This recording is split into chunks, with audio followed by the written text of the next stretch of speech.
just curious. Okay. Yeah, I'm going to do this.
You ready, Jennifer?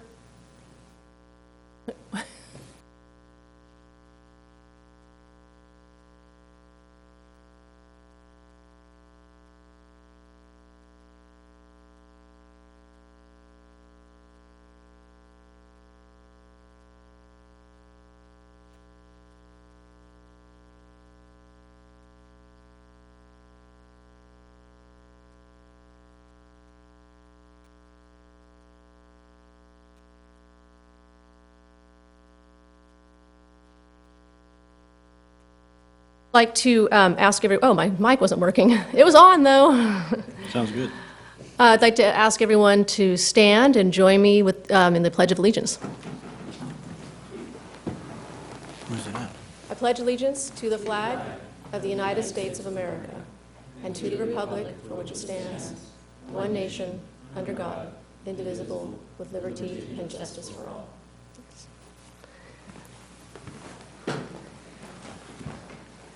Okay, at this time, I'd like Jennifer Schmidt, the clerk, to swear each of the commissioners in.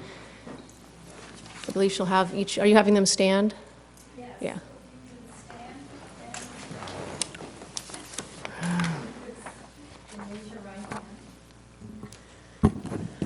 Okay. I state your name. I, Dana Cordonis, Do solemnly swear that I will support and defend the Constitution of the United States do solemnly swear that I will support and defend the Constitution of the United States and the Constitution of the State of California and the Constitution of the State of California against all enemies, foreign and domestic, against all enemies, foreign and domestic, that I will bear true faith and allegiance to the Constitution of the United States that I will bear true faith and allegiance to the Constitution of the United States and the Constitution of the State of California, and the Constitution of the State of California, that I will take this obligation freely, that I will take this obligation freely without any mental reservation or purpose of evasion, without any mental reservation or purpose of evasion, and that I will well and faithfully discharge the duties upon which I am about to enter. and that I will well and faithfully discharge the duties upon which I am about to enter. Welcome, Commissioners. Congratulations, Commissioners. I'd like to have each of you introduce yourselves and provide a brief background. So we could start on the end closest to me with Laura. Good evening, everyone. I'm Laura Sheridan. Let's see, my background, couple things. I'm currently finishing a graduate degree in public administration at USC and have been a worker at the state legislature for about 6 years. Thank you. My name is Brendan Leonard. I am in the land development industry and have had some experience in the past reviewing water master plans and sewer master plans in places like Lincoln and some of the areas, cities and counties in the region as part of that work. And that's kind of what brings me here today. I'm actually really interested in this stuff, so I'm glad to be here. Thank you. Thank you. My name is Rohit Nayar. I'm a local business owner and a farmer, and this is my second time serving on the Environmental and Utilities Commission. Thank you. I'm Dana Cordano. I'm an environmental geologist, and I've lived in West Sacramento since 2009 and worked closely through my work with some of the utilities and governing agencies. Happy to serve. It's my first time here. Hello, Omar Carrillo. Good evening. I've worked in a variety of capacities, local, state, and on environmental issues, land use, housing, and I'm really looking forward to participating. I've lived in West Sacramento for a couple of years now, and I'm learning more and more every day. I'm Sam Bivens. I'm an environmental litigator with Downey Brand, just across the river. I've lived in West Sacramento for 2 years now, and really like it here, and I'm glad to be a part of the commission. Thank you. Thank you all for that. Appreciate it. At this point, we're going to move to item number 1 on the agenda, which is consideration of selection of chair and vice chair. We're asking for internal discussion of nominations, then you'll entertain a motion and second, and then the clerk will call roll. So at this point, discuss amongst yourselves.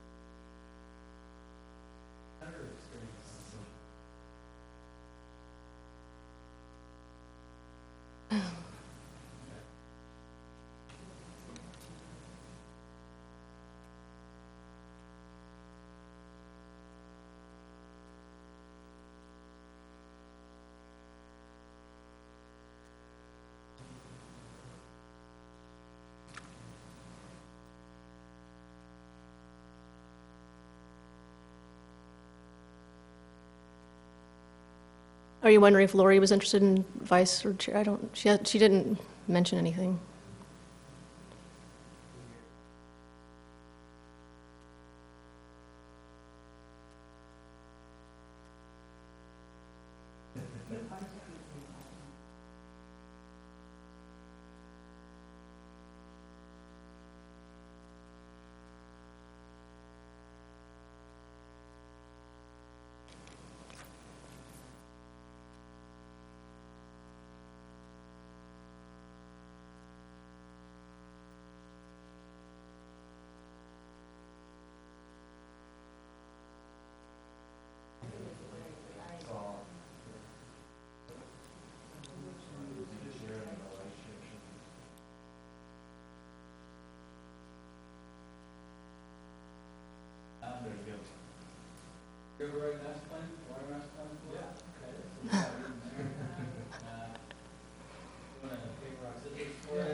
So we just need somebody to make the motion.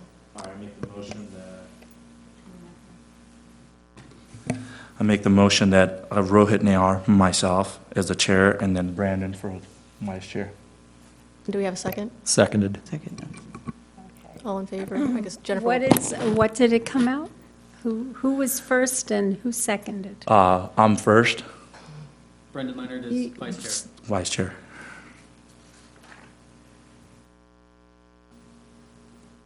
And then who made the motion for you to be chair? Yeah. I made the Commissioner Nair motion. made I the made the motion. first motion. Can you motion for yourself? Can you motion for yourself? I don't see why you couldn't nominate yourself. Okay, All right. okay.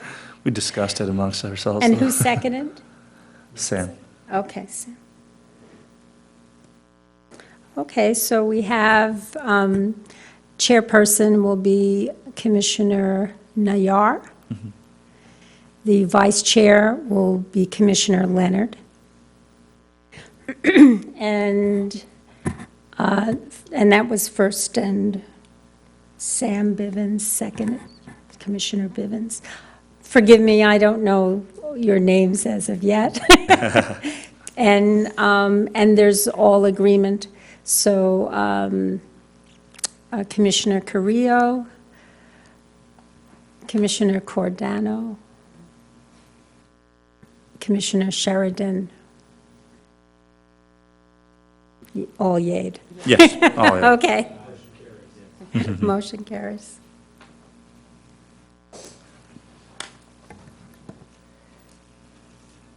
So this makes it easy, since Commissioner Nair is already in the center position, he can stay where you stay where you are as the chair, and then Commissioner Bivens will need to switch seats with Commissioner Cordano. Cardano.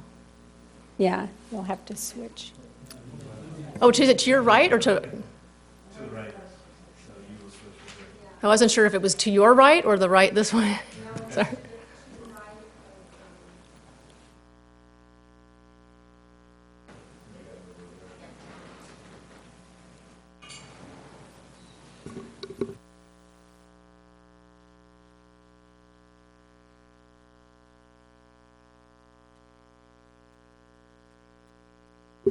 Sorry, I said the wrong commissioner name.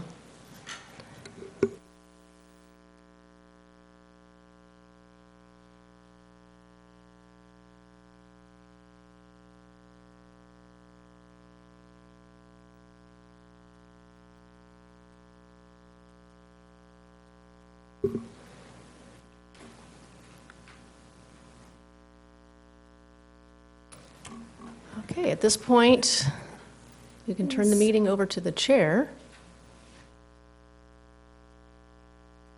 And we're at the approval of the minutes of the December 12th.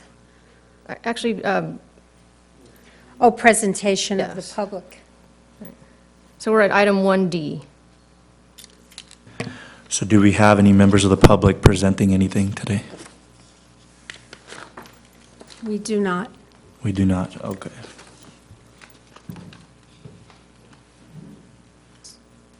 So we just need a motion of the approval of the minutes. Or are there any commissioner communications at all? Has a decision been made on the age-friendly advisory committee? Did anyone make any decision? I thought I heard some discussions, Commissioner Bivens, that you were available in the middle of the day. I don't know if anyone else talked about it, but I know that meeting is noontime. Okay. Okay, I also was available as well, but I don't know if I'm eligible for that. And Chair, are you already on the age-friendly committee? I am not sure if I got reappointed on there, but I was an alternate on the Age-Friendly Commission. He is still. Commissioner Nair is still, you still are the alternate, so at this point, we need to make a recommendation either to assign another primary person or move you to primary and assign a new alternate to the committee.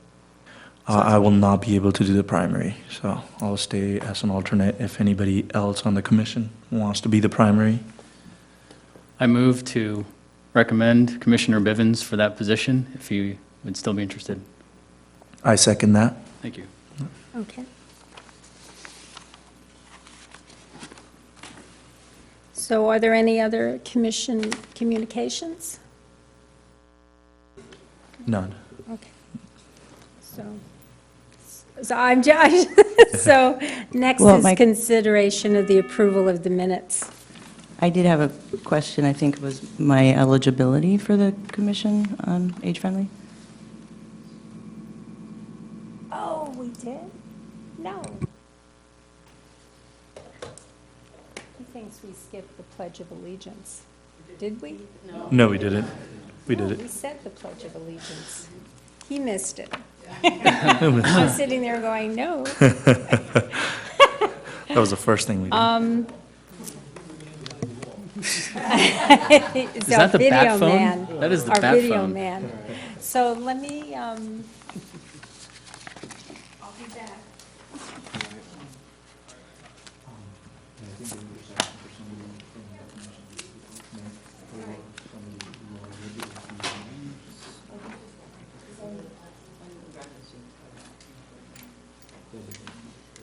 Okay. So where are we? I guess you can take the floor. Well, do we still need to assign an alternate? Oh, you can't be an alternate anymore, huh? Oh, no, you agreed that Excuse you me, would continue being an alternate. Yeah, but An alternate for the age? For the Age-Friendly Age-friendly Advisory Laura. Yes. Committee. So But can our alternate be the alternate to that committee? Well, they're only requesting 2 people from each commission. Okay. So it's amongst yourselves who wants to be the alternate. Laura, if you and- want to do it. Does that need to be a formal point of order for this meeting? Yeah. We've already, oh, go ahead. Yeah, I think I'll step down as alternate for age-friendly, and Laura Sheridan, she will take over as an alternate for age-friendly. Okay. There you go. Is everyone in agreement with that? Yes. Okay. I don't think we need a formal motion for something like this. Okay.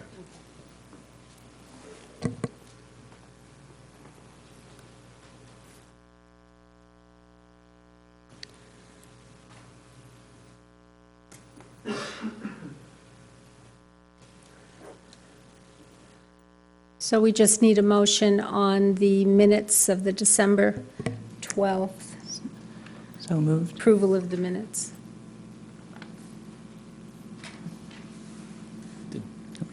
I'll So second moved. that. Yeah, thank you. Thank you.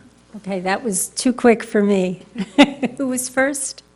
I'll motion to move for the minutes for the December. Okay, I made the motion and Vice Chair seconded.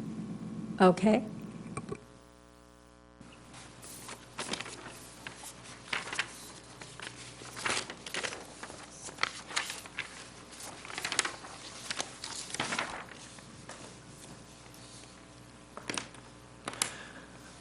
So item number 3, presentation and discussion on the sewer master plan update and capital environment projects funded by the proposed sewer rate.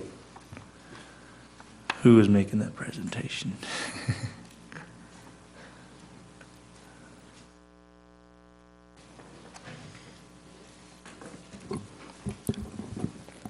Good evening, Commissioners. I'm Vin Kay, Senior Engineer with the Public Works Department. Thank you, Jennifer.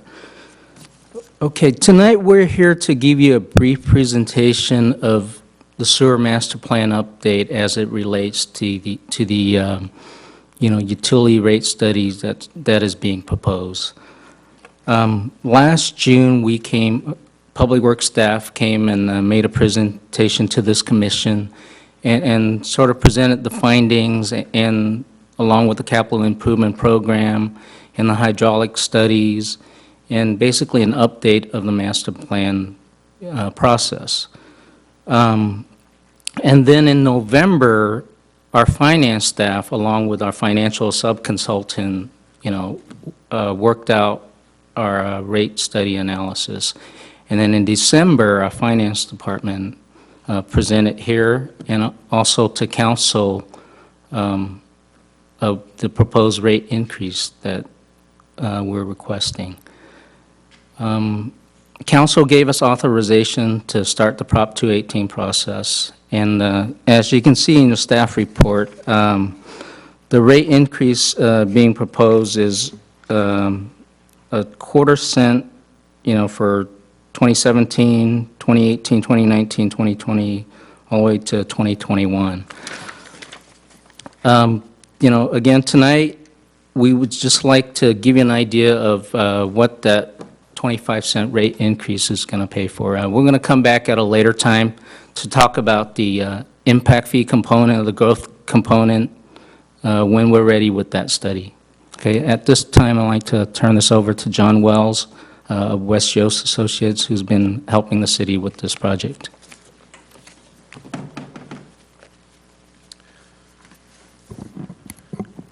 Thank you, Vin, and good evening, Commissioners. We'll bring up the presentation here. And we will see if I'm capable of making it work. You want to scroll? There we go. We don't want to get into a lot of detail about the sewer collection system, but I do want to provide a little bit of an overview. It sounds like there's a lot of people with a lot of experience here with water and sewer issues. But essentially, the wastewater leaves your house, your business, and it flows through gravity mains and through the manholes you see in the streets flowing downhill. Every once in a while, we run into something that we can't flow by gravity through. So in that case, the city needs lift stations or pump stations in order to actually pump that wastewater.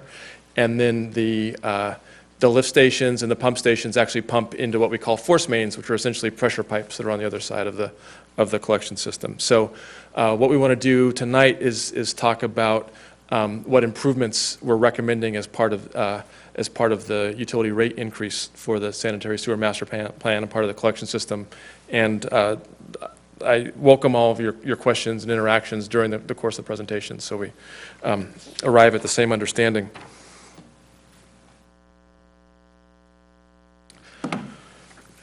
So one of the things that we did for this master plan that's very important, especially as our collection system infrastructure ages, is that we did actual physical inspection of the collection system. We put cameras into portions of the collection system.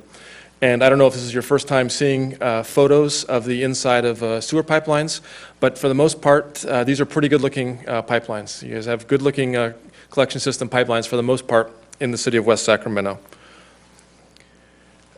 There are a few places that have concrete pipelines where there are actually pieces of the pipelines falling, and you can see sort of failing like that. So we're going to talk about, as we go forward, a couple of projects that are put into the sewer master plan in order to address failures. What you're looking at is a concrete pipeline where a piece has actually fallen off of the crown or the top of the pipeline down to the bottom. And the other thing that we found with the camera inspections was, although the condition of the pipelines was for the most part pretty good, there were a lot of areas where there has just not been significant maintenance expenditure. And so you can see here what you're looking at are a case where roots have entered a pipeline, and you can see are significantly restricting the amount of capacities in that pipeline. And in the picture at the bottom, you're looking at silt.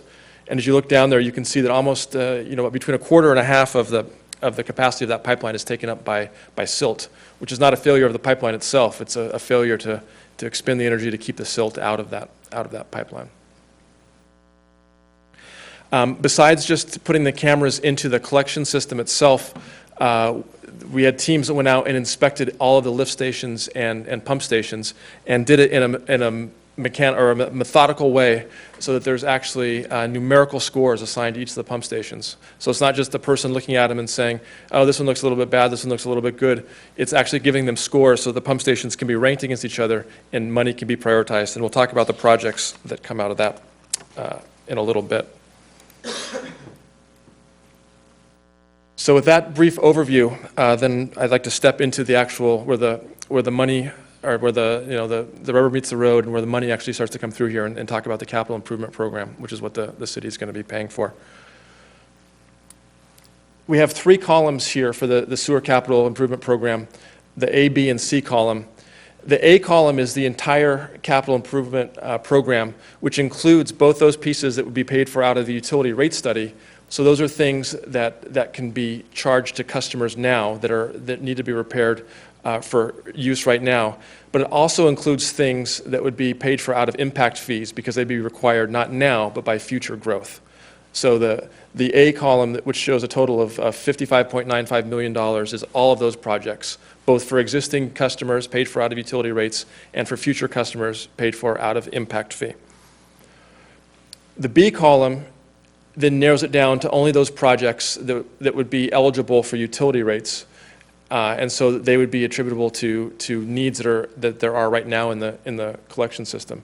So you can see that it's $35.85 million out of the total $55 million. And so a good proportion of those costs are attributable to users now under the utility rate structure. And again, this goes back to the fact that the system basically had good capacity when we modeled it, but there are some needs, particularly with maintenance, that are in place right now. And in the C column, all the way over on the right, are those priority projects from the B column, which we are recommending right now, and they're the priorities that would be funded as part of this utility rate increase that Vin was talking about with that actual dollar amount. And so with that, I would like to step through sort of each of the line items in the C column and give a little bit more detail about those.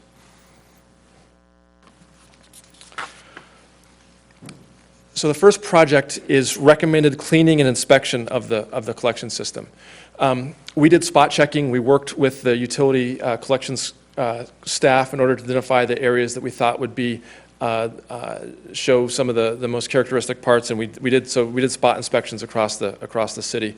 And one of the things we found from that, as I said before, was that there was just a greater amount of maintenance probably needed across the entire city. So the first thing that's being proposed is in 5 years to clean and inspect the entire system. And so we have the city broken up by color there into about equivalent five equivalent blocks. Each of those could be cleaned and inspected in a year. So at the end of 5 years, you would not only have the entire city cleaned, and you'd have those roots out of there that you saw, you'd have the silt out of there, but you'd also have a record of what the condition of all those pipes is, so you could start to think about a maintenance program at that point.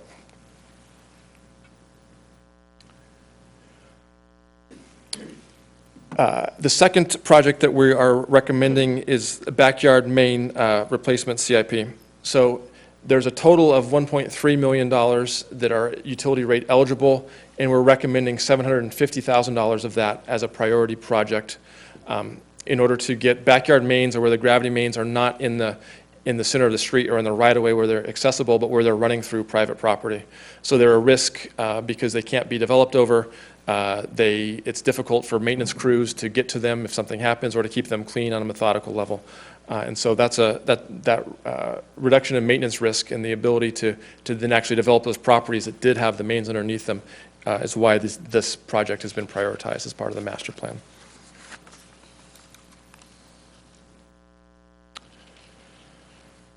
The third projects, or the third class of projects, are rehab and repair of gravity mains and manholes. So this is repairing the gravity mains, which collect all that flow out of your house or your business, not because they don't have enough capacity, but just because their condition is such that they need to be replaced under existing conditions. So in this entire CIP, we had a total of $11.9 million. And we're prioritizing about $1.25 million to be taken care of out of this utility rate increase. The colors are a little bit hard to see, but the portion that we're prioritizing are the orange gravity mains, which are up by C Street, and that's because there were gravity mains up there that had definite condition failures, and also because the I Street Bridge is going in there, and so the roads are going to be torn up anyway. So while you're tearing up the roads and you're redoing them for the bridge, why not take care of the infrastructures underneath them so that it doesn't have to be touched again? And then there's 2 manholes that are close to failure down by one of the lift stations, and so those manholes are being prioritized. The other projects, the red project in State Street, the blue project up in the Bright area, up in the northern part of the city, are not as high priority. They're not being recommended for funding. And then one of the things that we did is we placed a placeholder for future rehabilitation and repair, because we first recommended that the entire city be cleaned and inspected. When that happens, there are going to be more projects that come out of that. There's some things that need to be done that we just don't know about because we haven't put the cameras through there yet. And so we know that there's going to be future projects that come up. So there's a placeholder in the CIP for those projects as they're discovered. The fourth project that's recommended in the CIP is the corporation yard replacement. This is a citywide initiative to get the corporation yard away from the riverfront and to another location. And because sewer maintenance equipment and operations maintenance staff would be part of that, then I believe based on the number of square feet that would be apportioned to the sewer group in that entire building, then a portion of the cost of that building has been has been appropriated to the sewer master plan. So that's the CIP line item for that.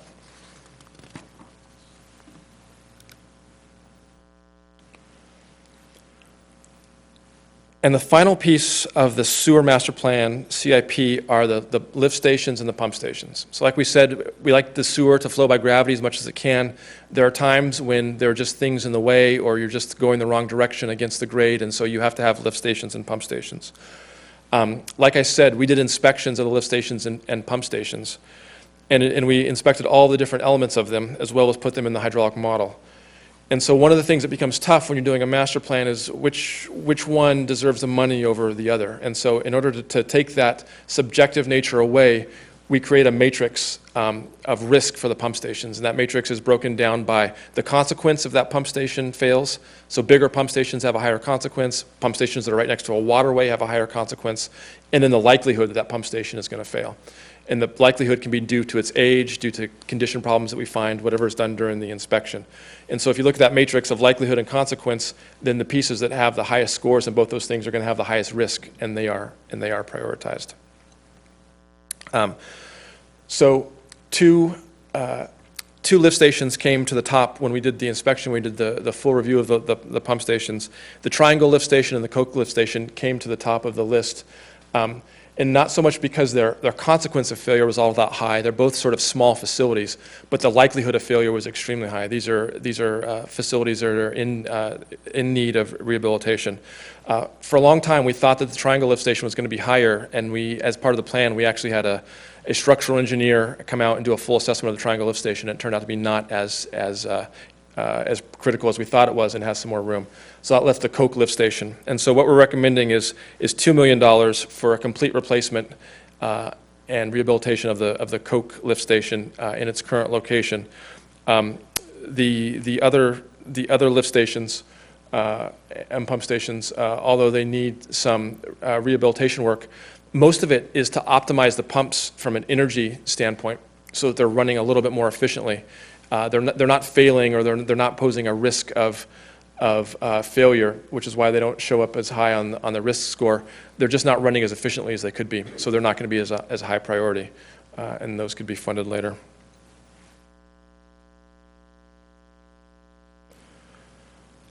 So with that, that's an overview of sort of the 5 classes of projects that we're recommending for the master plan. And again, this just covered those projects that were eligible for the rate increase, so that would be attributable to users now. I believe we'll be back next month to talk about specifically those projects that would be attributable to future growth and then would be eligible for impact fees, so a second classification of projects. That's ongoing. Financial analysis portion is still ongoing as we fine-tune the CIP and fine-tune, I guess, what the rate increase would be. And then one of the other things that's going on right now, and this will come before council, is that the regulatory document for collection systems is the sewer system management plan. It's required by the state of California, the regional board, and the state board. And so as part of the master plan update, we're also updating the sewer system management plan in order to keep the collection system in compliance with that. So with that, that's the overview of the master plan, and I'm happy to answer any questions about collection systems, master plans, and this CIP in particular.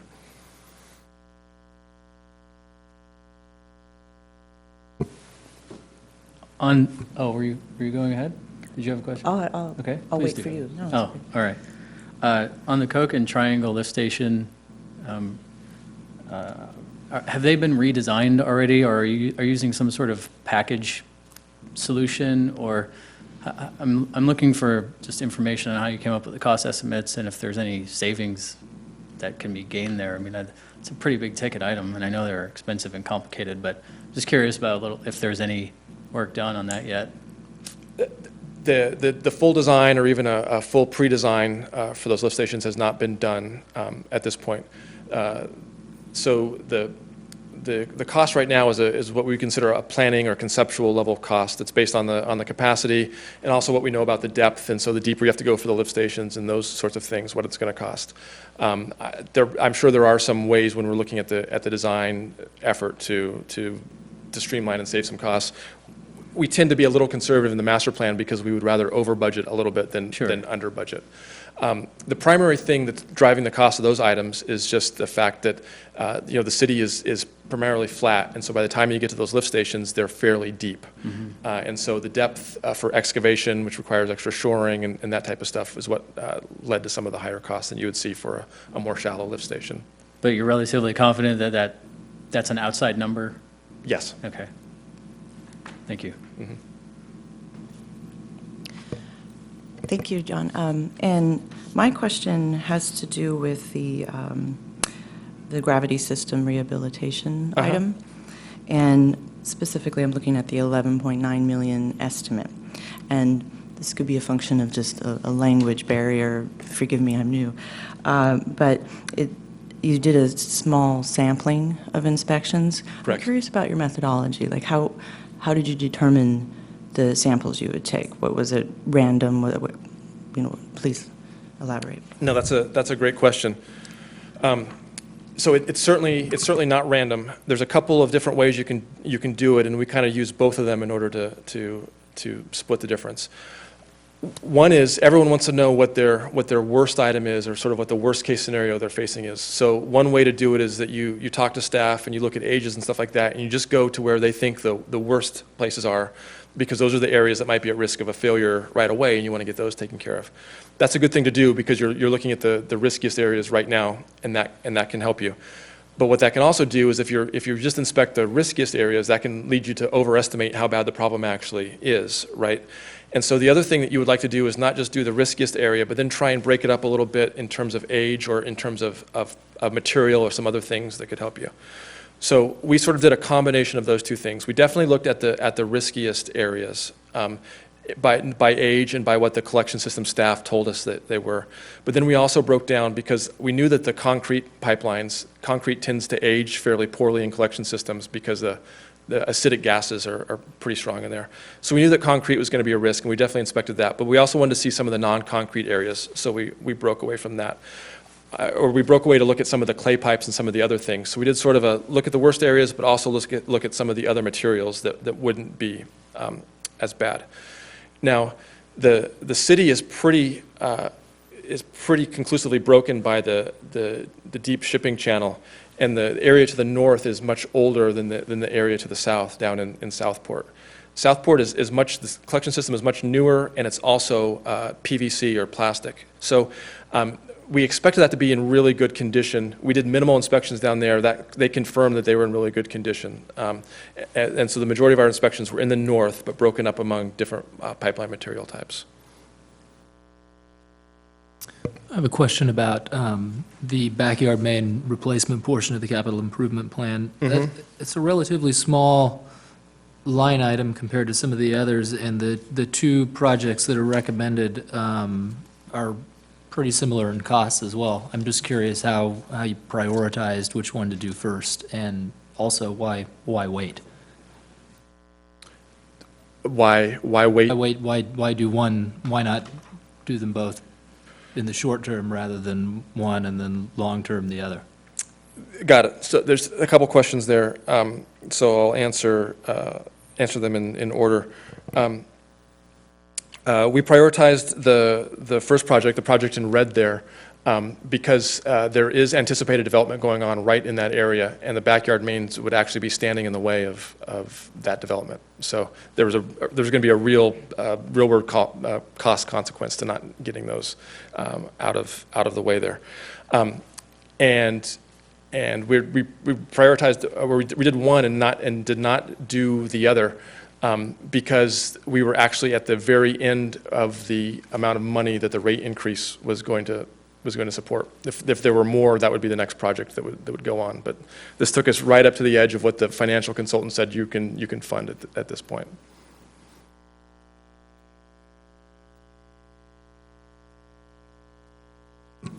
Follow-up question, please, to your answer. Thank you. So the 11.9 million subject to change. It is. Now, similar to my colleague, is that on the conservative side then? It is. It's certainly on the yes. It's on the conservative side. So that you can see that there are 4 definite projects there. Those were projects And then there's a large placeholder of the $9.6 million at the bottom of that slide, on slide 3, or of project 3.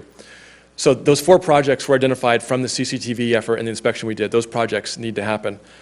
The $9.6 million is a placeholder that would assume $2.4 million a year for 4 years afterwards. And none of those projects have been identified. That would all be assuming those would be found during the cleaning and the inspection. And again, that's an outside or a conservative estimate.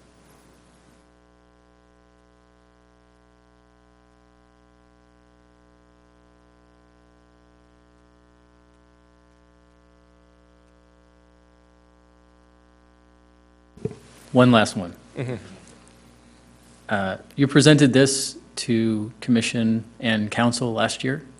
Correct. What was, just for our edification, can you give us a little takeaway or some things that you might recall that, you remember hearing back from the commission or the council that were major concerns at the time, or things that they sent you back to the drawing board on, or things they wanted more information on?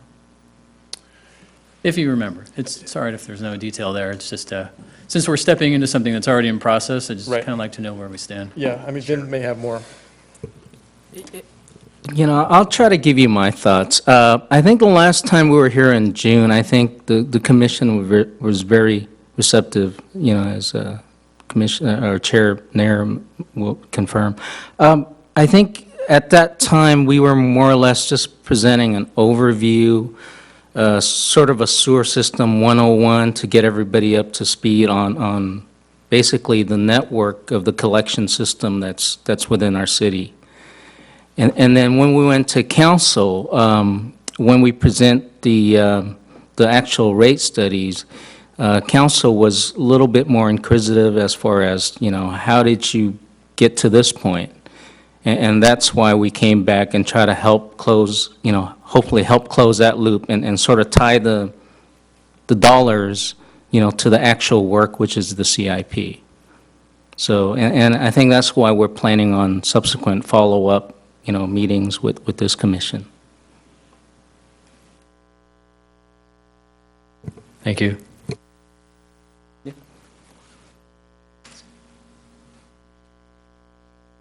Any other questions? All right. Do we have to motion for this? No. No. All right. Thank you. All right, we're going to move on to the next agenda item, number 4, presentation and discussion on the Water Master Plan update and capital improvements projects funded by the proposed water rate. By Mr. Goodwin.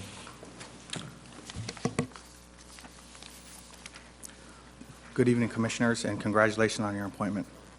My name's Derek Goodwin. I'm a senior civil engineer with the City of West Sacramento, and I've been working a little bit on the Water Master Plan to get it to this point with some assistance from Corolla. We'll be presenting a little while after I will.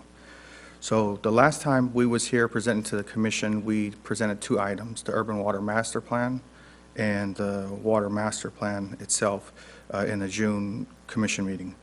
The Urban Water Master Plan and the Water Master Plan are 2 completely different documents. The Urban Water Master Plan is a document which talks about how much water the city uses and how we obtain it and how we fit into the state system overall. And we report our findings every 5 years to Department of Water Resources, and they publish it. So we completed that, and we published ours, and we're waiting for approval now. The second portion of that presentation was the Water Master Plan, and the Water Master Plan is more in details about our city's system. When we get our water, how we convey it throughout our system to our customers, and how we convey the services and the level of services. So the presentation in the Water Master Plan this time, this current one we're in is significantly different than the ones in the past. In the past, it was in 2005, the last time we went through this process. It's now 2017. But in the past, we used the general plan concept that was completely different than the current one that was adopted this year. So the new adoption general plan has higher densities. So that's a little context on how this one changed from the past and the length of time since we've been through a water master plan and getting to a new rate study to fund projects in the CIP, which we're going to be talking about. So there's a large gap there between the two. So when we was here last time in June, we presented topics, an overall view for everyone on the commission. And I know all of you are new, so I'm just going to briefly touch on the global topics. So we talked about the existing water system that we have. We touched on establishing a level of service for our customers. We talked about current and projected water demand. So how is the general plan going to affect us? And how are we going to get our water from our water rights, and whether we sell them or not sell them is to be determined. We talked about our new water model that we went through. We had an old skeletized water model. You'll hear a little bit more about that. Now we have an updated water model. We have a lot more information in our system. We talked about our infrastructure conditions, our pump stations, our water treatment plants. We did seismic assessments on them. We did flooding assessments on them. We did just general condition assessments on them. We did a short and long-range projection, very minimal CIP presentation, very minimal. But that was an overview of it. In August, we went to council and we presented the CIP portion of it, and we asked council for the guiding principles of our rate study. So council approved our rate study principles. We moved forward to create a rate model. Our consultants, financial consultants, created a rate model which was presented in December. In December, we, council approved the Prop 218 process in which we presented 3 scenarios, and they picked scenario 2, which allocates us approximately $22 million for the next 5 years if the rate proposal is approved. So with that, that's just the kind of, I got you guys back up to speed to where we were in the past to where we are today. So we're going to talk a little bit about the CIP and how the money breaks down and what our money's actually buying for us.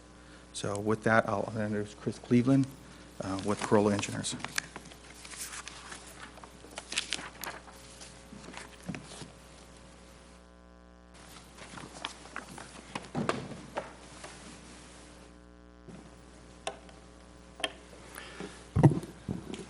Good evening, Commission members. If you could pull the presentation up when you get a chance, thank you.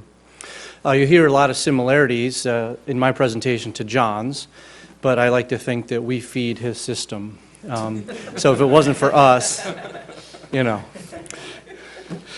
John and I work a lot together all over with many utilities, and so it's always fun to see both sides of the spectrum, the water supply side and the collection side. And so we'll cover a number of things that are similar, but there are some things that are different on your water system than from your wastewater system. The biggest one is that you do treatment of your drinking water as well as distribution. On the collection side, John talked a lot about the collection system, but you notice there was nothing there on treatment. And that's because a few years back you connected to Sac Regional for your treatment needs. So you convey all of that wastewater down to Sac County where it gets treated. So you see a pretty big significant difference in the system and the CIP that's needed to maintain your system, because on the water side you have not only distribution but also treatment plant to maintain. So the numbers you'll see are much higher on the water side than on the wastewater side. Again, tonight, just like John, we'll be talking kind of part 1 of 2. Today we're going to be talking about maintaining the level of service in your existing system. We'll come back again next month and talk about, okay, but what about moving forward and growth, and how do we deal with those things and maintaining level of service for the general plan support. So today we're going to talk about the 2015 Water System Master Plan. It's out in draft form to the city, and the council has reviewed it as well as the department. Why do we do a water master plan? Well, in general, we want to make sure that the city understands, well, what are our existing assets in the water system? We want to give the city an opportunity to look at their system design and understand it, and select performance criteria. How do you want your system to operate? What goals do you have? For West Sacramento, one of your goals is you want to attract industry. specifically industries that may be high usages of water, food industries and others. So that's unique to this system that may not be a goal for other utilities, and so the goals and performance criteria and level of service are different for different cities. So we go through the same process for each city. We set those level of service goals, those performance criteria, unique to each individual city's goals. We then really try to understand, well, how much water are you using, who's using it, where is it getting used, and where might the projections look like in the future based on that general plan support.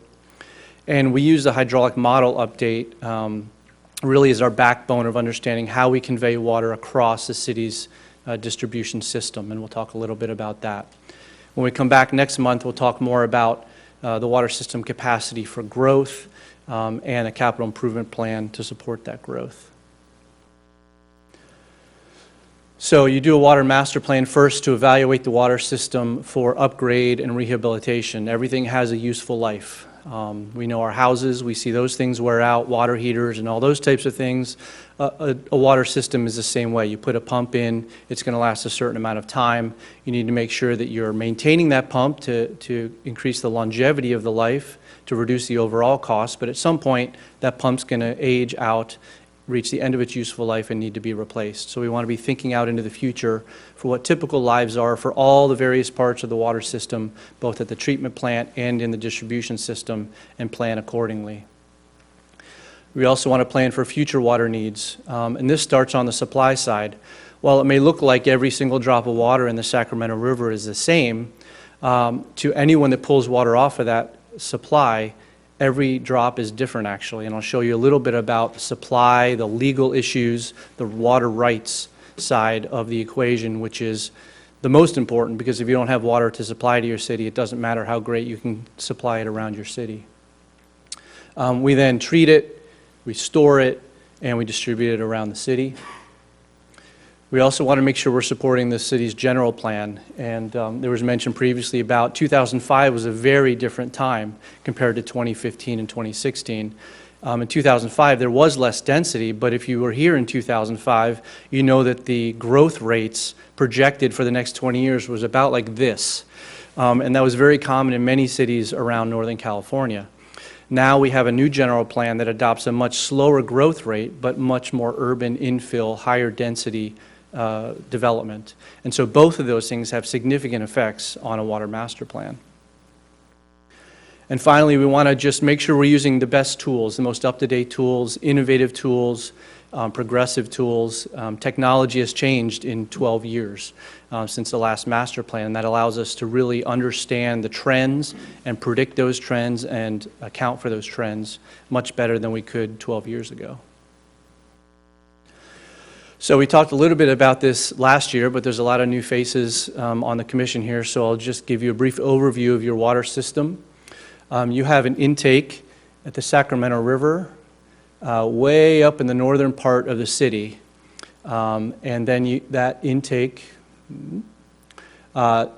provides water up to the George Christoph water treatment plant. Now, it probably doesn't take too much to think about distributing water and where you might want to ideally have your water treatment plant located compared to your city.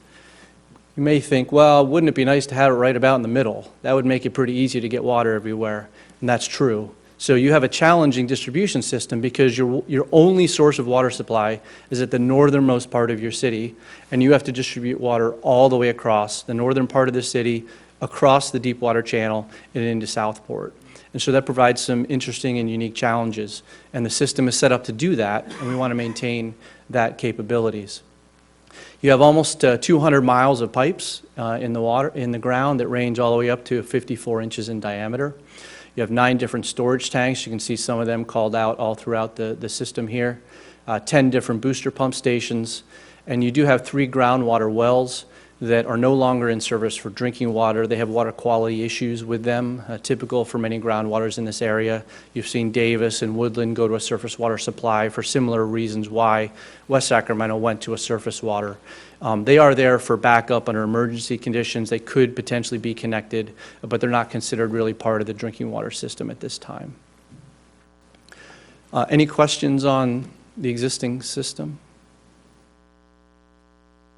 Okay.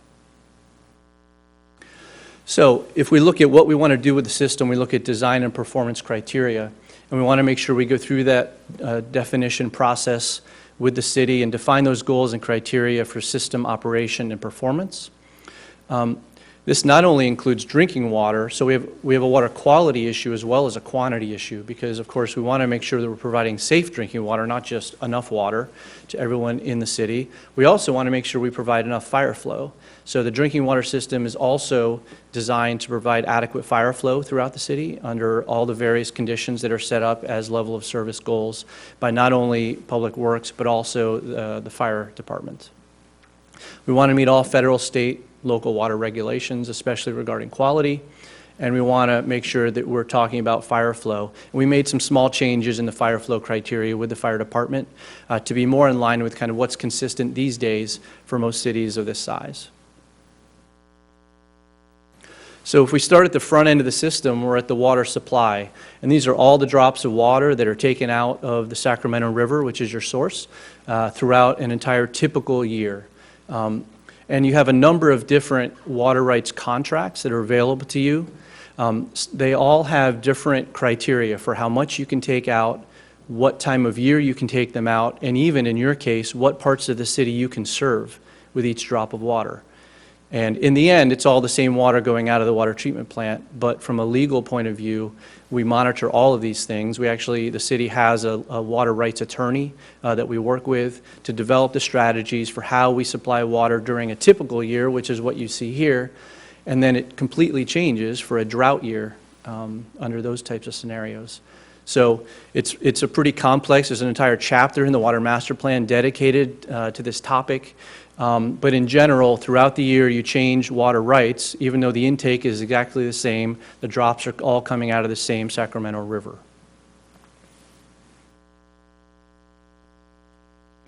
We then move into the water treatment plant, and we did a full condition assessment of the water treatment plant.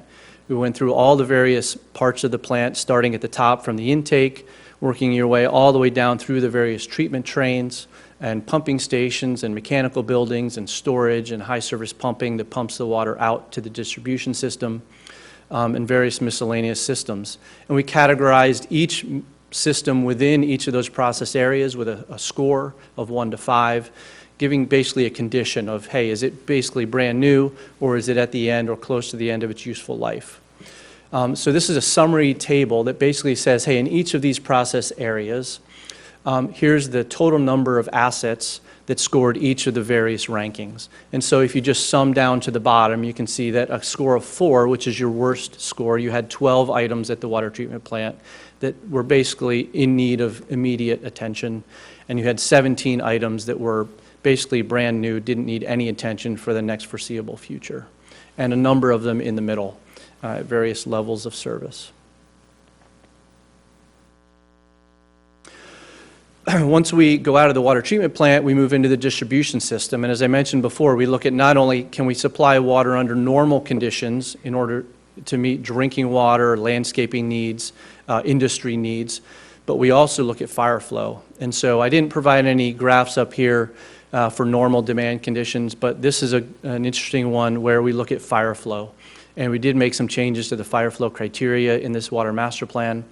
And what this shows is, as an example, the north part of the city, anywhere in red, we've identified an existing fire flow deficiency in the system that we need to take a look at and address as part of the CIP based on these new criteria that were established in tandem with the fire department.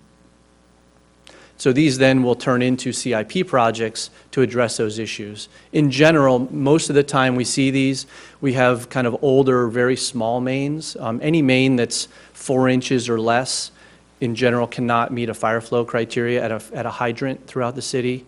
And so many of these are smaller mains that are just old and need replacement anyway, so we can combine age-based capital projects with fire flow deficiency projects and address 2 things with 1 replacement of a pipe and upsize that pipe. We also have storage throughout the entire system. Your water treatment plant is designed to handle what's called the maximum day demand. That means in any 24-hour period, what's the maximum amount of water that the city could use. But as you know, if you wake up in the morning, everyone's taking a shower and making coffee and doing all these things. There's a peak at, say, 7 a.m. in the water usage in the city, and that's using more than the maximum day demand can provide. So what we do is the water treatment plant pumps water out from that system into your storage system throughout the city at night, fills those tanks up, so that you now have water locally throughout the city to meet those peak demands during peak hours throughout a given day. That's called peak hour demand. So your treatment plant is sized for maximum day, and your storage is sized for peak hour, and that's how your system works. We look at, do you have enough storage in your system? And here, again, because you have this unique distribution system kind of split in two between north and south, we've broken that up. And so you see the north area, we have existing 17 million gallons of storage to handle 3 components. We call operational storage, that's that peak hour demand to meet. Then we have fire, which says, hey, when you don't have any operational storage, after you've had those showers in the morning and you've used up all that storage, you still need to maintain a certain amount of storage in case there's a fire at 8 a.m. in the morning in that area. And then we have emergency, which is, hey, we always want to have even more water available to handle catastrophic type events. If, let's just say crazy, the Oroville Dam goes and potentially breaks, and you have this huge rush of silt coming down the Feather River into the Sacramento, and the water treatment plant can't treat water for some period of time, catastrophic type sequence, you want to have enough storage throughout the system that you can shut that treatment plant down for a short period of time and still provide water to the city to be both fire flow and drinking water demands. So those are the 3 components you see up there of how we'd size a storage tank. So if we look at the total storage, we're at almost 14 million gallons of storage that's needed, and we have 17 million gallons available, so you have a surplus in the north of over 3 million gallons of storage. Southport area is slightly different. You have 6.6 million gallons of available storage, total needed of 8 million gallons, so you have about 1.5 million gallon deficit in the south. Now you could say if you add both of those up, you can see you have a total surplus. And that's great as long as the connection between the north and the south is in place. And the one pump station that pumps that water during peak demand times is operational. So to be a resilient system, we've said you want to have more storage in your Southport over time. It's not a critical item to happen right now, but ideally you want to have more resiliency in your system in case an issue happens with those crossings of the canal. We also did a number of items looking at smart infrastructure, and that's an initiative by the City Council and by the Mayor. The biggest item in smart infrastructure on the water system is really your water meters, and you, like the City of Sacramento, is not quite fully metered yet, meaning that not all residential customers have a water meter. Maybe some of you may not have that. The city has been working diligently at putting water meters in, and while they're doing that, they're wanting to put in the latest technology to give the most information both to the city to manage the system as well as for the customers to manage their usage. And so as these new meters are going in, they're putting in meters that allow you to monitor your usage on a regular basis, in some cases hourly. So you can look at your water usage as you get your first bill based on actual usage rather than a flat rate, and use that as a tool to implement strategies in your house and industries and other usages, park facilities that the city has to minimize water usage, to make sure you're using the most efficient amount of water, as well as reduce your bill overall. In addition, the city's going back to some of the older meters and retrofitting those to have those same capabilities.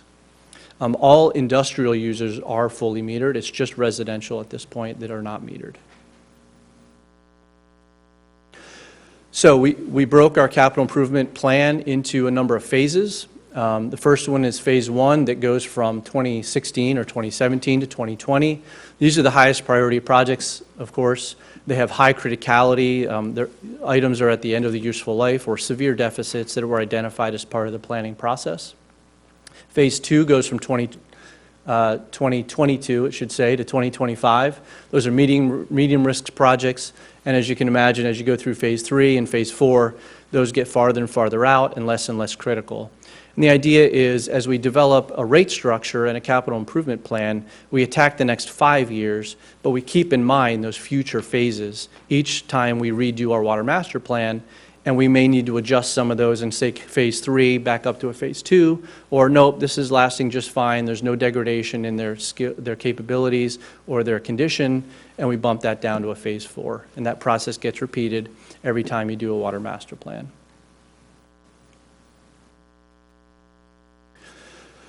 So if we look at our 20-year planning horizon for this water master plan, and we break it up into a water distribution system and the water treatment plant, over 20 years, we've identified $128 million worth of work to maintain that level of service for those systems.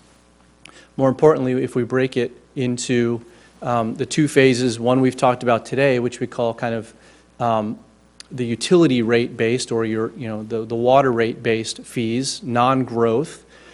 We have about $68 million worth of that over 20 years.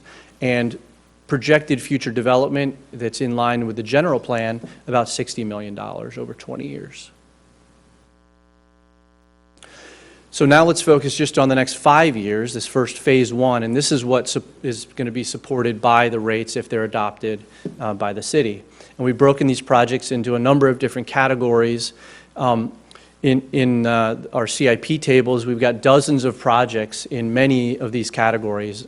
So if there's specific questions on specific projects, we can go into that, but I'll warn you ahead of time that there's a lot of very small projects that go into each of these categories. And they range everything from fire flow improvements. You heard John mention that the northern part of the city is older.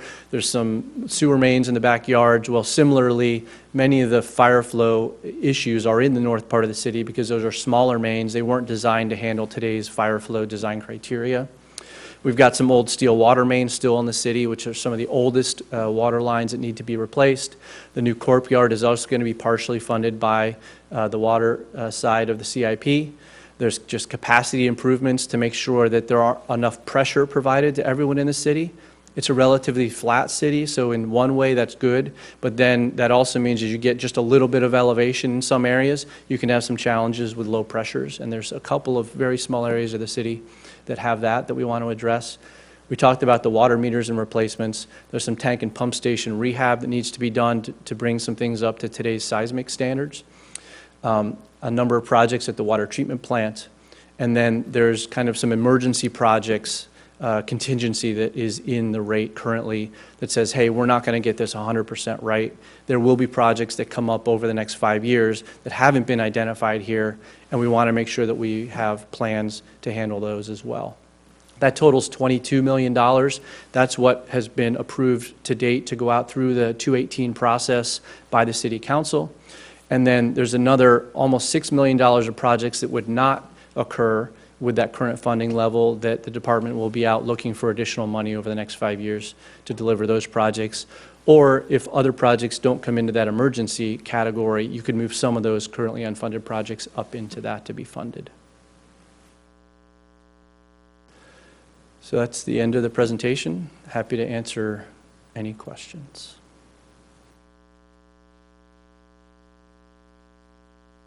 In terms of the alternate funding that's in this table 2 here, is that contemplated to be like water bond money, or is that development impact fees, or all of the above? I'm just curious what the alternate sources of funding are.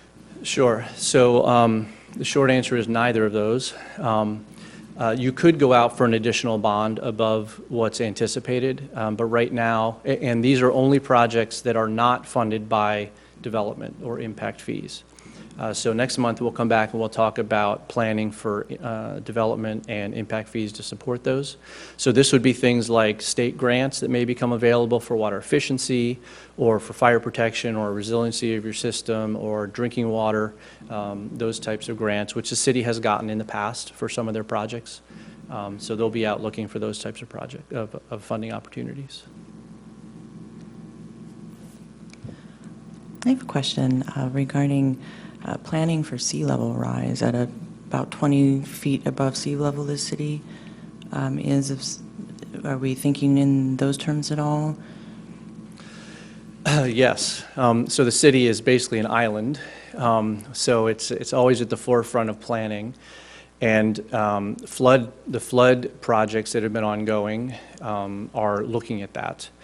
The impact to the city is mostly being looked at on the water system from a breach type issue. So the levees are being designed to handle the future. The question we deal with is, well, what happens if a breach occurs? And so if a breach occurs, we did a flood analysis of a number of the systems across the city, especially the pump stations. And in general, the city is underwater in a flood condition.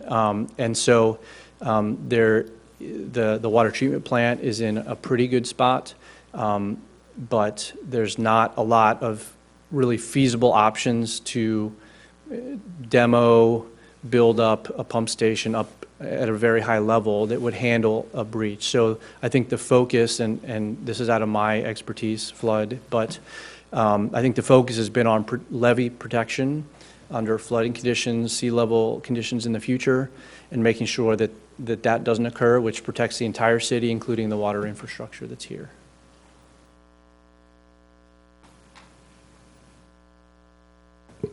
Oh, excuse me. Two questions, if you would be so kind to oblige me. What kind of reductions are you seeing from the smart metering? And is that having an impact overall on decreasing usage and helping the water system's financial situation and all that? Good question. I'll start, and if Derek wants to jump in, because he's actually been in charge of implementing that program. I'll say that because the city is slowly rolling out that program, there's not a lot of data yet available on the impact on a citywide basis. But what we have seen from other cities' experiences when they implement meters is we see about a 20% reduction in usage, in water usage for residential. So we've actually adjusted, when we come back next month, we'll talk about what changes we've made in future projected demands on the residential side, which are different than what the residents have been using in the past. So that's been a real shift in this master plan that wasn't there in past master plans. So to answer that question, yes, it has shown significant difference. It was very challenging to predict the water demand based on that because we have metered and we have unmetered.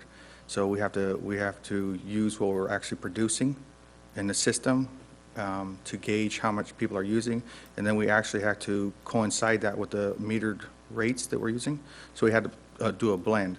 But what we are noticing that the people that are metered are very consistently lower than the new people coming on board. They have a little cyclic effect, so they're trying to understand their system, and then they basically drop back down because they don't leave the water running. Thank you. And one more. I'll add one more thing to that, which is the other advantage of having a fully metered system is every water system has what's called non-revenue water. And non-revenue water means it came through the plant and got produced into the system but didn't get metered somewhere in the system. When you don't have a fully metered system, you have no way of knowing exactly how much non-revenue water you have or water loss. So by implementing these smart meters, the city will have the ability to really do both sides of the equation for the first time in its history and really be able to go out there and start tackling potential areas of the city with water loss and targeting leakage that may be happening underground that is not aware of now. And kind of on average throughout the United States, non-revenue water can be about 10% of water. So it's a lot of water, and it's a lot of water that's being produced at a cost and pumped at a cost and treated at a cost that's not getting recovered on the back end. And the city ratepayers are paying for that water, even though no one gets beneficial use of it. So it'll be a real advantage here in the very near future for the city to have that capability. Thank you. And my other one is a bit of a rabbit trail, but I'm very curious about the one pump station that connects north to south. I'm wondering how its health is, where it ranks on that scorecard. Good and, question. And then maybe it's a follow-on to that, but where is the surplus for Southport, or I'm sorry, the deficit from Southport being stolen from on, in your graph? Sure, Yeah, sure. or in your chart. So the pump station is in very good health. It's relatively called? new. Which one is that called? So that is, I can pull it up. Yeah, it's the inline booster pump station. Okay. And it's located right near is it Lowe's or Home Depot? Lowe's. Lowe's. As you go over the bridge towards the port, if you look down to the right, you'll see a pump station there and a generator, and so that's it right there. It was built in the last 7 years, and it's in very good shape. As part of what's ongoing now and existing infrastructure upgrades, there's a second line that's been put in that goes across the canal. That pump station is only needed to meet peak demands. So normally there's enough pumping from the north that it just flows to the south without that pump station under normal demands, non-summer peak demands. So a good chunk of the year, it's not utilized. So it's only needed during those summer months. But we now have a second connection across the canal that's going in that provides another level of redundancy for that connection. So when the water is pumped from the north, is it, in that slide that you had, it had a graph that showed the various uses for that peak demand and the emergency and reserve and all of that. Where does the extra water come from to meet that morning demand? Just somewhere in the system, or does it just flow all the way through? Yeah, from intake? So in reality, it's all one system, and so it meets its own kind of levels throughout Okay. the system. Okay. And so that gets met by storage that's in the north. It just transfers down to the south during those peak times. All right. Thank you. Sure. I have a quick question. So how much are in the price increases, how much are we in line with like the national average for a city of our size? Good question. And I'm not the one to answer that question. I can speak in general, and if you go back to the city council meeting in December, you can see the presentation from the rate, on the rates, and comparison to a number of cities around this area. It was presented on the water side, and it showed increases that were either on average or below average for this region of California. One of the things, there was a question asked of John about, well, what did the city council have comments on when you were there in December? On the water side, one of the comments was, well, you've shown us residential rates and the increases and how we compare to other cities. We'd like to also see industrial rates as it compares to other cities, because that's an important thing for this city. So that's one of the things we're working on developing and bringing back to the council, and we can bring that back to you as well. Okay. Hi, along the same lines as his, I'm looking at the water rate scenarios for metered and flat for this single-family dwellings. I see that the increase for metered water seems to be significantly higher than the increase for the flat rate. Do we know the reason for that? Because it seems like a big discrepancy between the two increases. Well, the flat rate will soon be phased out, and there won't be anyone on flat rate anymore. So really, everything moving forward is going to be on metered rates. And so I think that's why the attention was paid on that. And the nice thing is that if people save water from what they've been using baseline over the last number of years, your bill's going to go down from where it was, even with the rate increase. So giving them that tool to know how much you're using and manage that, we hope can help offset the increase in the rate to maintain the infrastructure. And I have another question on that. So for the metered water, what's the rollout plan for that in the individual homes? Like, I live in an older home, so we are not metered, but Okay. is that a 5-year plan, or? I'll let Derek answer that one as Thank you. well. That's a little rolling target. Currently, we have a meter project going to council in 2 days. And in that project, it's Memorial Park North, and it has 3 sequential maps on it. It shows you where we're targeting each next neighborhood to complete meters. It also shows where we're going to the older neighborhoods to update the meter components to make them smart. But what it doesn't tell you about is when we're going to convert. The conversion process is truly based on when the rate is approved. So the intention is, once it's approved, then we can actually start to switch over. And we intend to give residents 60 to 90 days information once that happens. And then the latest I heard is that we intend to finish conversion within a year. But the original plan was to be completed at the end of 2018. So we're kind of in a process to try to mesh these both together. Thank you. I have a quick question. This may be for Mr. Goodwin. I think you mentioned in passing that the city is considering selling its water right. Can you elaborate on that? Yes, please? the city has, I can let Chris talk a little bit more about that, but the city has availability and depending on the time of years and the contract rights, excess water that we have the ability to actually sell if we so choose. And the city's going into discussions on contract negotiations and renewal in the near future. So it's more of a short-term transfer situation, not a long-term Yes. of the actual water right permit? Correct. I had a quick question. With respect to the rate increases, this is just factoring in for the infrastructure improvements, like to pay for that? That doesn't factor in other matters, like if there's increases on a yearly basis based on other issues? Does that make sense? So it takes into account all of the potential cost changes except those driven by growth. And the idea is that growth should be paid for by impact fees, not by existing rate users and water users. So it takes into account potential inflation, cost of money, cost of projects, all the items associated with your existing facilities and assets to continue to maintain the level of service that's been defined in the Water Master Plan. I'm not sure if I answered your question, though. You did. That Okay. was it. Okay. Thanks. Another quick question that I have is, in the water master plan, when we talk about putting in smart meters, are we counting for any funding for educating the residential and the commercial users that how could they save water? That we're talking about that, hey, they can see a significant change on their own, that, hey, there's this, your water bill's going significantly down, but do we have any education? Because in the past, we've seen proposals from Waste Management that they're actually building in a funding that, hey, we're going to educate how to dispose of waste. Do we have any kind of a plan? No. Good question. So Paulina is in charge of environmental services, and she does a good job of educating our public on our water usage.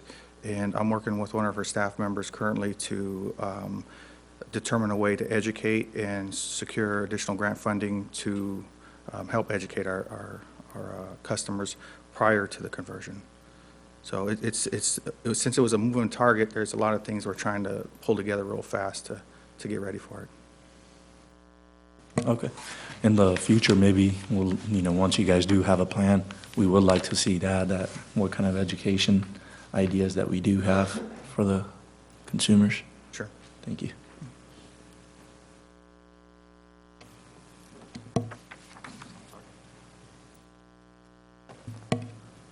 Any further questions, commissioners? Commissioner, I have the information for the rate increases. I think this year, for our commission, I don't know how heated of an issue rate increases have already been for the residents here, but I think from what I heard from everyone that the commission and the council wanted to take a better look at this, right, to compare all of the upcoming costs with good reasons why rates are going to be increased. And so it's an area, I suppose, that will be important for this board as our year goes on. I know it's our first meeting, we don't have a lot of contextual knowledge about all this, but just for simple, I'm just going to read these off really quickly in round numbers, just to give everybody an order of magnitude of what we're talking about. So the current water rates for West Sacramento on an average single-family house is about $27 a month. That compares almost perfectly with Folsom. The proposed increase goes up to almost $35, and that's in line with Roseville. And Sacramento is close to $39, and then Davis, $55, Woodland, $75, Elk Grove, $82, and Lincoln, $53 and change. So even with the proposed increase, we seem to come in right in line with Roseville's and higher than Folsom's in our existing, but we would be the third lowest monthly single-family water rate expenditure in the region. So even with an increase, to answer your question, the comparisons, I know we have our own system and our own issues and aging infrastructure, but that's right in line and being kind of at the front of the pack and with the lowest cost. Politically, I'm sure there will be some heat and some challenges with our residents and ourselves, our own rates going up. But in comparison to the rest of the region, who all have their own issues, just it matches up and doesn't seem excessive. And with staff and the consultants identifying with such clarity the critical needs for the system to continue operating, I feel like that's a defensible space to be in. So just to share with everybody what we learned, or what the commission learned last year. And I would also say that those are other cities' current rates, and just like you, they are all going through rate adjustments in the future, so they won't stay where they are. There are no rate reduction. Never. Can I ask a clarifying question? With regards to rates, kind of piggybacking off of the conversation we're having, when we see conservation, we see falling revenue in a sense. So just to clarify, we're planning for that. We're including this idea that folks will conserve, which means things will go down, so we'll have a declining revenue in a sense. So is that contributing to rate increases? I just want to clarify the conversation there. Yeah, it's a great question. And we've seen this most, of course, in the recent history with the drought. And so there's two categories of costs for any system. There's fixed costs and there's variable costs. And the variable costs, of course, will go up and down with consumption changes and patterns. The fixed costs are what they are. And when you have 190 miles of pipes and 10 pump stations and 9 storage tanks and a treatment plant that cost $100 million to build and a certain amount of money to maintain every year, those are all fixed costs, no matter how many gallons of water go through your system. So the variable costs will go down as usage goes down, but the fixed costs stay the same.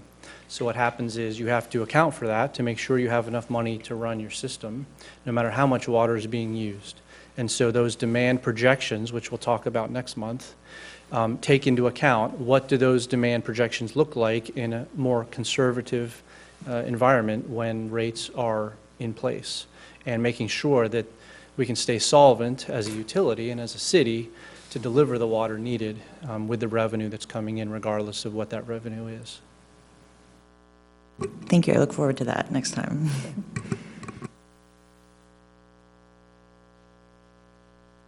further questions? Okay. Thank you, Commissioners. Good evening. Thank you.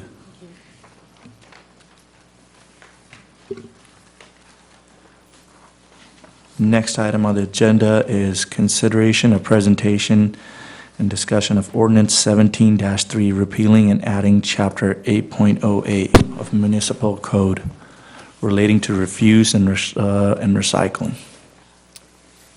Good evening, Commissioners. I'll just do my report from over here since I'm already sitting here. The purpose of this item is to gain your feedback on Ordinance 17-3 that will be presented to City Council in March of this year.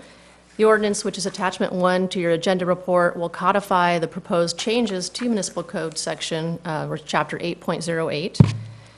The purpose of that Chapter 808, which is otherwise known as our Refuse and Recycling Ordinance, is to govern the collection of solid waste within the city and to establish policies and programs that help us reduce the amount of waste sent to landfill. There is a section in that code, this actually came up with a commissioner question about enforcement. 808310 provides us with the authority to enforce the different requirements within that code, and we can issue fines and penalties for different violations. So I just want to make it clear that one of the important things about municipal code and having it up to date is it does provide us with our enforcement mechanisms. The strike-through or red line version of Chapter 808 is also included as Attachment 2 to your agenda report. And that will show you all of the edits that are made to existing code, so you can see what's been deleted, what's been added, and what's been changed. I'm going to just talk about a few of the more substantial changes and then open it up to questions and comments. One of the first major changes that we're making is related to the construction and demolition debris recycling requirements of the California Green Building Standards Code, otherwise known as Cal Green. Currently, our code references the past diversion requirement of 50% and has a very specific list of covered projects. What we've done in amendments in this code is adopted by reference, or we will adopt by reference, Cal Green requirements, so we can then enforce the new 65% diversion requirement and apply that requirement to the same types of projects and a few additional ones that are listed in Cal Green. So if we don't make that change, we won't be able to enforce that new 65%. We'd be stuck with what we've already specified. The other benefit of adopting by reference is if that code changes, or if Cal Green changes again, let's say they further increase diversion or make some other changes to the type of covered projects, we've already adopted it by reference in our municipal code, so we wouldn't have to go back to council again and amend our code. So rather than being specific to percentages and covered projects, we're referencing that code and adopting it into our own code. One of the second major changes was to several of the definitions. And we did this because our new waste management contract had very specific definitions for things like bulky waste, recyclables, and garbage, and also had new definitions like organics and food waste. So I wanted to make sure that our definitions in municipal code were the same as the contracts. There wasn't any confusion about what we were talking about when we're trying to enforce code or enforce what is covered under exclusive rights to our waste management contract. So that was one of the other major changes that we did. Finally, the other major change is to our definition of who or what a permitted hauler is. So right now, there's a table you can see that demonstrates what types of covered services we have under our waste management contract and under what we call our collection permit system. And there's these gap services. So what we're doing is changing that definition of the of the permitted hauler to include haulers that haul organics and recyclables in certain types of containers. So once we make that adoption into code, we can then set through administrative policy a new permit system that requires folks, haulers that are doing that type of business, to actually apply for a permit within the city. And then we can then ask those haulers for certain customer and tonnage information. AB 341, which is the mandatory commercial recycling law, and then AB 1826, which is the commercial organics recycling law, required the city to track and report back certain data. So in order for us to be able to do that, we want to be able to have a new permit system, and that's what's necessitated that change. Once we have that data, that will be part of our annual report that we submit to Cal Recycle through their requirements under the California, AB 939 was the Integrated Waste Management Act. And Cal Recycle is the Department of Resources Recycling and Recovery. Sorry, I didn't specify that. And again, if that change isn't made, we'll have to go back to our current practice of voluntary reporting, which hasn't been very successful. So what we want to do is have this permit system in place that has reporting requirements so we can actually get this data out of the hauling community directly and not have to ask for voluntary reporting and try to get data for a variety of different ways that it's less efficient. And while that does have some minor impacts, fiscal impacts to haulers, some of the new haulers will have to get certain insurance coverage. It will be more expensive than they may have right now. They won't have to pay any permit fees on the revenue for that, so we won't see a huge impact to that sector of haulers. They may have some increase in insurance requirements, but they won't have to pay any permit fees like they do on the garbage revenue that they haul. That basically concludes my presentation. I'd be happy to answer any questions and take your comments and feedback on the proposed changes.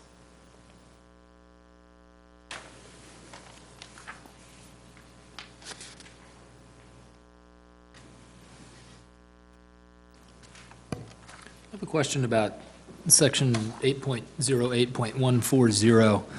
The thing that kind of jumped out at me here is the addition of the ADA accessibility language in terms of things that cannot be obstructed. I'm curious what particular problems have been identified in terms of ADA accessibility and where things are. Is this like people putting their dumpsters in handicapped parking spots, or individual bins blocking sidewalks, or is there some identified problem there? Sometimes there have been issues with residential carts mostly, being in sidewalks. So we're just, that language wasn't specifically called out prior, so we decided to add that in there.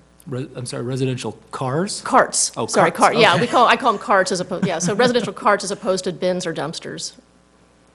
Sometimes people place their carts on the sidewalk instead of at the curb like they're supposed to.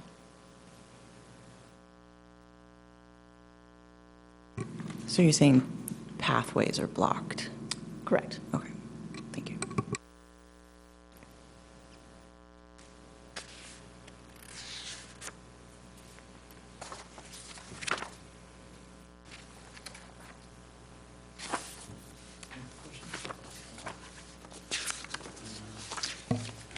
I think this is a great thing that we're adding this. And do we have to motion on this? Basically, I was just looking for feedback, if you generally supported the changes or had any specific comments related to the changes.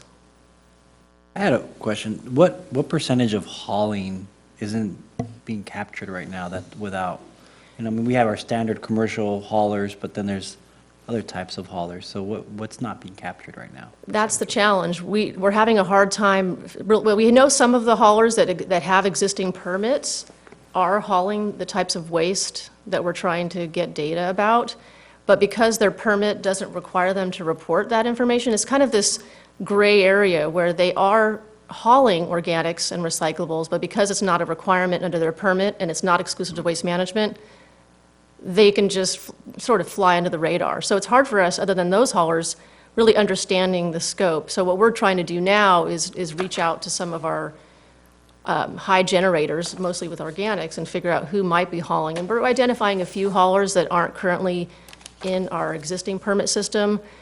So we have some general ideas. It's not a huge amount, but again, since the existing permit doesn't require them to report that data, we would first capture the data from haulers that are already doing the business that we know of, and then kind of rope in those other folks that we've identified. There's a few, there's a handful for organics. It's not a huge gap, but it's, again, mostly to get those people who are doing it now. I mean, to would this comply. apply to folks, there's people who gardeners, that haul, it wouldn't apply to folks like that. They haul a lot of organics. No, what we're looking for mostly is, that's usually part of an incidental service. Like landscapers are going to haul the trimmings and grass clippings, and that's Correct. part of an incidental service. What we're looking more for is a hauler who's hauling organic material that you generated, mostly like restaurant waste Okay. or grocery store, things of that nature. So you're actually being paid to haul material away that you didn't participate in generating. So what's the reporting mechanism that we have in place now, and does that change in this code, or is it pretty much the same for the haulers? So the reporting mechanism for haulers wouldn't necessarily change. The change is that we would now be able to ask haulers, existing haulers and the new haulers that we pull into the new permit system to report to us. So the mechanism is that they have to submit a monthly or quarterly report, depending on how much business they do here. And we ask them for customer data and tonnage information based on the material type and the facility to which it was hauled. Okay, and I have another question on that is, so for, you said that we were already we're going to outreach to haulers we know that are hauling in the city. Does this code kind of line up with other cities around the area so that new haulers are aware of our reporting requirements? That's a really good question. Yeah, we do work closely with other jurisdictions. The Solid Waste Authority is the agency is a JPA with the city and county of Sacramento, one of the larger reporting or permitting systems around, and they already require this information, and they already permit haulers for this type of work. And a lot of other jurisdictions either already have or are moving towards that.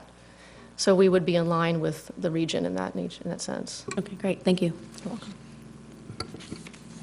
The question I have is about how this information, the data collection, which is going up to, you said Cal Recycle, could it also be used to inform the city staff on service improvements or changes, seasonal perhaps? So can we use this internally as well? Well, you use it definitely for diversion requirement reporting, but I'm not really sure, other than service-related issues that we could improve with the haulers, I'm not really sure how else we would use the data. Our driving force, to be honest with you, is really the requirements under the assembly bills and then CalRecycle's need for that data so we can be compliant.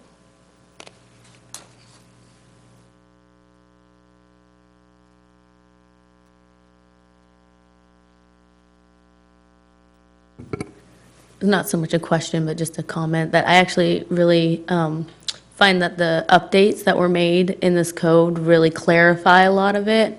I think they're really actually quite good updates to the plan. And I think it is beneficial for us to be able to get all that information, especially to coincide with California regulations, so. Great, thank you.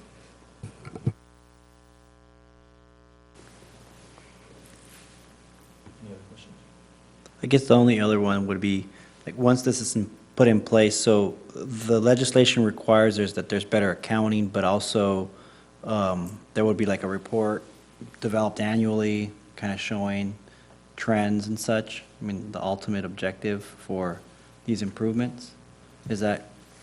Are you asking about the CalRecycle reporting Right, requirements? exactly. So, yeah, so our report is completed on an annual basis, and it's actually an electronic report that a lot of it's, yes and no check boxes, but there's also an area where we can expand on what kind of data we've collected and how we've done that.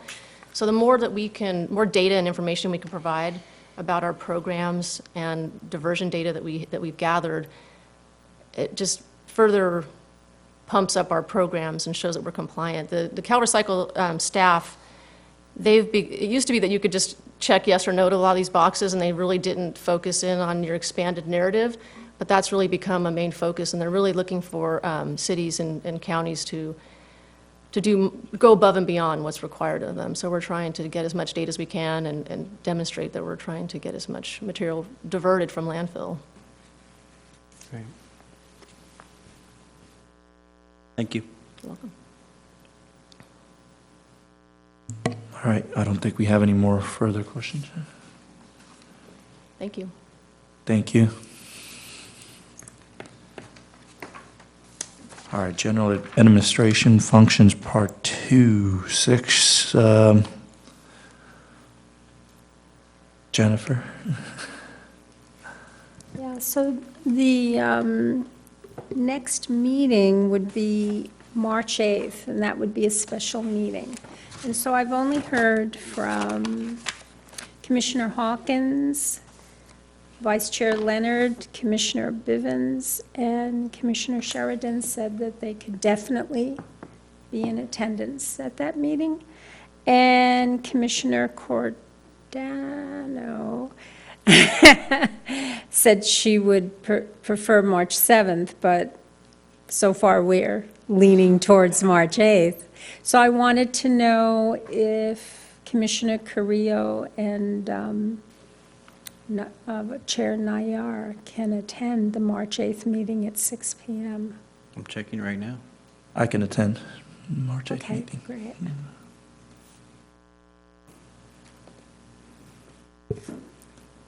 May I ask, what is the purpose of the meeting? What's the agenda for that? Oh, I'll just answer for you Oh, guys. Yeah, okay. so they need to be able to bring back that part 2 of their presentations before the next council meeting. It's on the 15th of March. So it's just a timing issue. The next regular commission meeting wouldn't work well. Yeah, that's looking a little tough for me, unfortunately. So Okay. what was the other option? 8th and, I'm sorry, the other option? It was the 7th, but right now we're rooting for the 8th because we have enough commissioners. So even if you cannot attend, Yeah, we'll still have a quorum. okay. Yeah, my preference would be for Okay, this. so then March 8th it will be, the next meeting. And then the next meeting, to make sure you have that on your agenda, would be April 10th.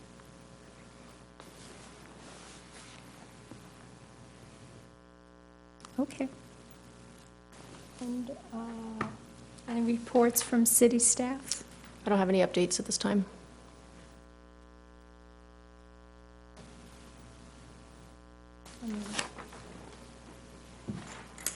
All right. Just adjourn. Well, No. do you, Future. well, you're the chair. Any future agenda items, requests by the Environment and Utilities Commission? May I ask staff one question that may lead to a future agenda item, but I haven't read through all of Measure G and the Enhanced Infrastructure Financing District documentation, but is there an opportunity for any of that money, if it already has been earmarked or anything, to participate in some of the things that we've been talking about tonight, or that we will be talking about at that special meeting? Does anyone know? And I certainly don't want to stick, I I'm don't, like- this sounds, I don't want to stick, there may not be a good answer for this, I'm just.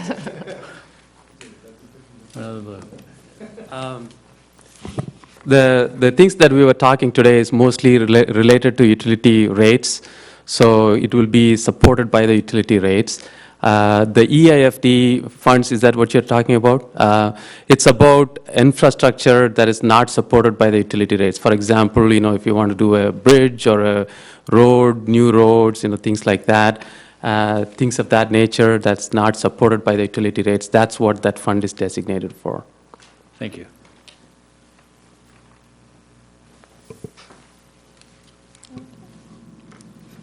Motion to adjourn? A motion to adjourn. Second. Somebody got a second. Okay. Whose second do I take?